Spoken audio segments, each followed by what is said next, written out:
అందరికీ నమస్కారం అండి. సినిమా 2 రోజుల్లోనే రిలీజు. చాలా టెన్షన్‌గా ఉంది, నెర్వస్‌గా ఉంది. ఇక్కడికి వచ్చిన మంత్రి గారికి, దుర్గేష్ గారికి, ఎంపీ చిన్ని గారికి థ్యాంక్ యూ సార్.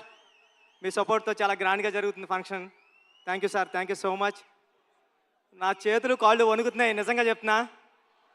మాట్లాడేసిందంతా పెద్దోళ్ళు మాట్లాడేశారు. కానీ చెప్తా, 5 సంవత్సరాల తర్వాత, ఉప్పెన తర్వాత 5 సంవత్సరాల తర్వాత మళ్ళీ ఇంకో సినిమా చేశాను నేను. ఉప్పెనకి నేషనల్ అవార్డు వచ్చింది. చాలా డబ్బులు వచ్చాయి ప్రొడ్యూసర్ గారికి, నాకు కూడా. ఇన్ని సంవత్సరాల టైం ఎందుకు తీసుకున్నావురా అంటే, అది ఓన్లీ పెద్ద సినిమా కోసం తీసుకున్నా. ఇక్కడే ఉప్పెన టైంలో నాకు విజయవాడలో చాలా మంచి అనుబంధం ఉంది. ఒక్క నిమిషం మాట్లాడేస్తాం, ఫటఫట్లాడతా. చరణ్ సార్ వచ్చేస్తారు నెక్స్ట్.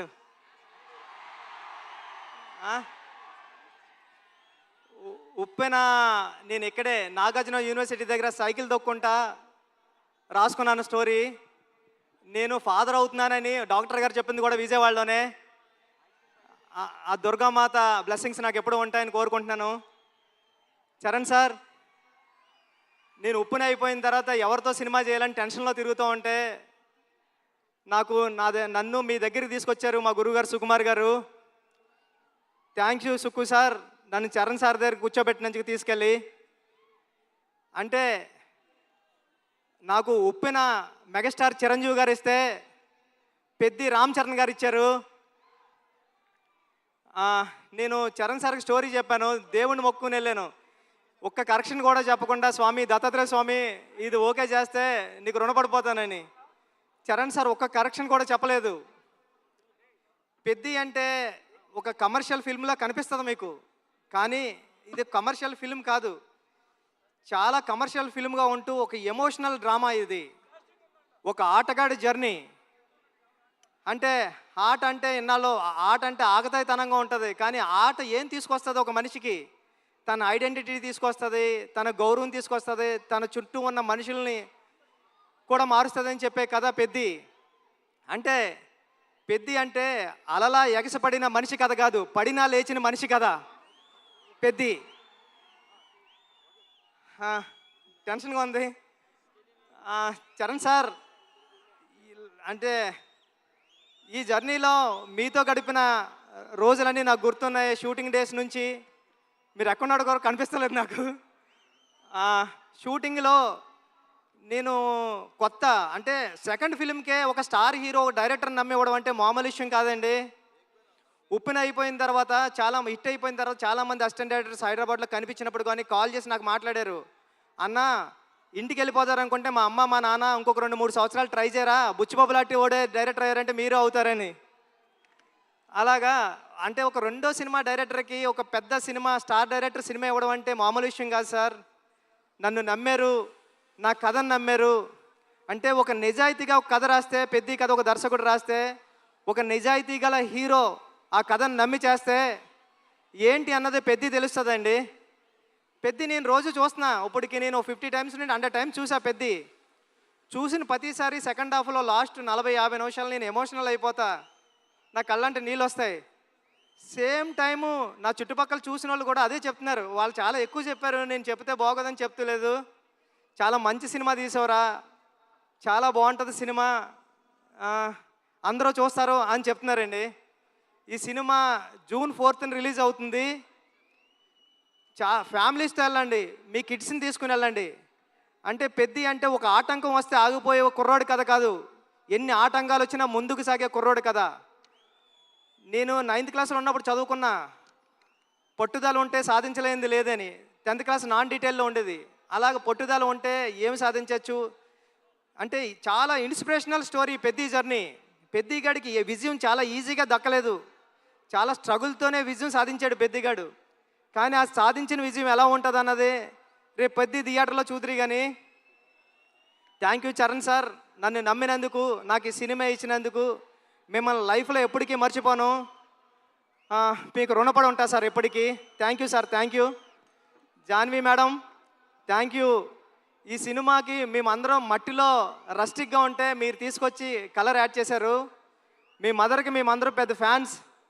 మీ పర్ఫార్మెన్స్ ఎలా ఉంటుందంటే ఒక్కొక్క సీన్లోని ఒక మగరాయిల్లాగా ఉంటుంది, ఒక హీరోయిజం ఉంటుంది మీ పర్ఫార్మెన్స్లో.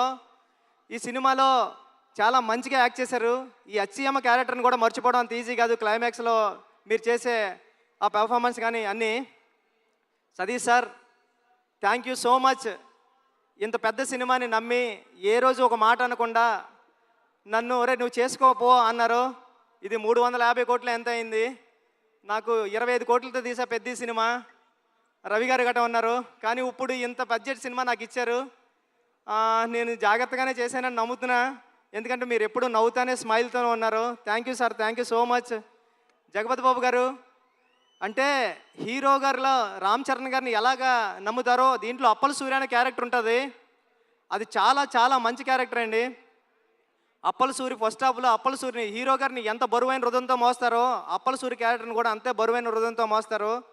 అప్పల సూరి సీన్స్ వచ్చినప్పుడు మీ కళ్ళంటే నీళ్ళు తిరగకపోతే నా పేరు బుచ్చిబాబు సానాయ్ కాదు.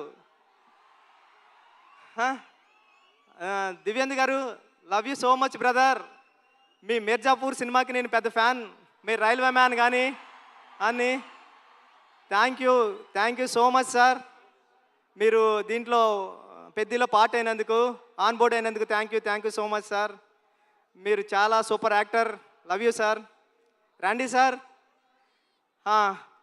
ఈ విజువల్స్ అందరూ చెప్తున్నారు, చెన్నైలో నేనుండి రెహమాన్ గారి దగ్గర ఉండి చేసినప్పుడు చెప్తున్నారు అందరూ, ర్యాండీ గారు చాలా బాగా తీశారా, పిక్చర్ అదిరిపోయింది అని. Thank you sir. నేను రాసుకున్న 10 అక్షరానికి ప్రాణం పోశారు. చరణ్ సార్ పర్ఫార్మెన్స్ అంతే నెక్స్ట్ లెవెల్లో చూపించారు. మీరు పెట్టే బ్లాగులు ఎంత బాగున్నాయంటే అది రేపు పొద్దున్న సినిమాలో ఆడియన్స్ అందరూ విట్నెస్ చేయాలని కోరుకుంటున్నా సార్. సార్ అవినాష్ కోలా గారు, థ్యాంక్ యూ. చాలా సెట్లు వేశారు, ఒక 20 సెట్లు వేశారు. వేసి చాలా మంచిగా న్యాచురల్గా తీశారు అవినాష్ కోలా గారు. ఆర్ట్ డైరెక్టర్ అవినాష్ కోలా గారికి థ్యాంక్ యూ. ఏకాంబరం గారు, కాస్ట్యూమ్ డిజైనర్ ఏకాంబరం గారికి చాలా న్యాచురల్గా తీసుకొచ్చారు, ఆయనకి thank you. AR Rahman sir, మీ చికిరి రై రై రారా హలో హలో అన్ని పాటలు హిట్. బ్యాక్గ్రౌండ్ స్కోర్ మీరు కొట్టినప్పుడు చాలా స్టైలిష్గా చాలా మాస్గా ఉంది. Love you sir. ఈ సినిమాకి మీరు మ్యూజిక్ డైరెక్టర్గా చేయడం అన్నది నా చిరకాల వాంఛ కోరిక, అది తీర్చారు. Thank you sir. Thank you so much. Charan sir, మళ్ళీ once again love you sir. మీరు లేకపోతే బుచ్చిబాబు లేడంతే. పెద్ద మీరు నాకు ఇచ్చారు. లైఫ్లో ఎప్పటికంటే నేను మాట్లాడలేకపోతున్నాను, నా చేతులు తిమ్మిరెక్కుతున్నాయి సార్. అంటే నర్వస్గా ఉంది. జూన్ 4th ఈ సినిమా వస్తుంది. మీ ఫ్యామిలీతో వెళ్ళండి, మీ కిడ్స్ని తీసుకెళ్ళండి, చాలా బాగుంటుంది. చాలా ఎమోషనల్ అవుతారు, చాలా ప్రేమిస్తారు. పెద్దిని ప్రేమిస్తారు, పెద్దిని లవ్ చేస్తారు, పెద్దితో ఆడతారు, పెద్దితో పాడతారు. పెద్ది మీ ఇంటికి వస్తాడు, ఒరే భలే చేశాడు రా చరణ్ గారు అని చెప్పుకుంటారు. ఒక సెకండ్ హాఫ్లో 4-5 సీన్లు ఉంటాయండి. చరణ్ సార్ పర్ఫార్మెన్స్ ఎలా ఉంటుందంటే మీ కళ్ళంటే నీళ్ళు రాకుండా ఉండవు. Charan sir thank you sir. June 4th థియేటర్స్లో కలుద్దాం, ఎమోషన్ అవుదాం. Thank you sir. Thank you so much. Thank you sir. Thank you. Buchibabu garu, వెళ్లే ముందు I know you are very emotional already. అయితే వెళ్లే ముందు ఒక క్వశ్చన్. 10 సంవత్సరాల తర్వాత ఈ సినిమా గురించి జనాలు మాట్లాడుకునేటప్పుడు ఏం చెప్తే బాగుంటుంది అని మీరు అనుకుంటున్నారు? ఎలా చెప్పుకుంటారు? 10 సంవత్సరాల తర్వాత ఈ సినిమా గురించి గుర్తించుకోవాలంటే రామ్ చరణ్ అంతే. చరణ్ గారు ఈ సినిమా కథ ఓకే చేయడం అంటే మామూలు ఇష్యూ కాదు. రేపు పొద్దున్న మీరు స్క్రీన్ మీద చూద్దరు కానీ ఇలాంటి కథ ఒక స్టార్ హీరో ఓకే చేస్తాడా అని. స్టార్ హీరో ఎందుకు ఓకే చేశారు? ఒక కథను నమ్మితే ఆయన కూడా ఒక కథ నమ్మి మీ అందరికీ ఒక మంచి కథ, మన రూటెడ్ కథ, మన విజయనగరంలో జరిగిన ఒక కుర్రోడి కథ చూపించడానికి వస్తున్నామండి. Thank you sir. Thank you madam. Thank you Suma గారు. Thank you so much. మీరు చాలా బ్యూటిఫుల్గా ఉన్నారు. Thank you sir. Thank you.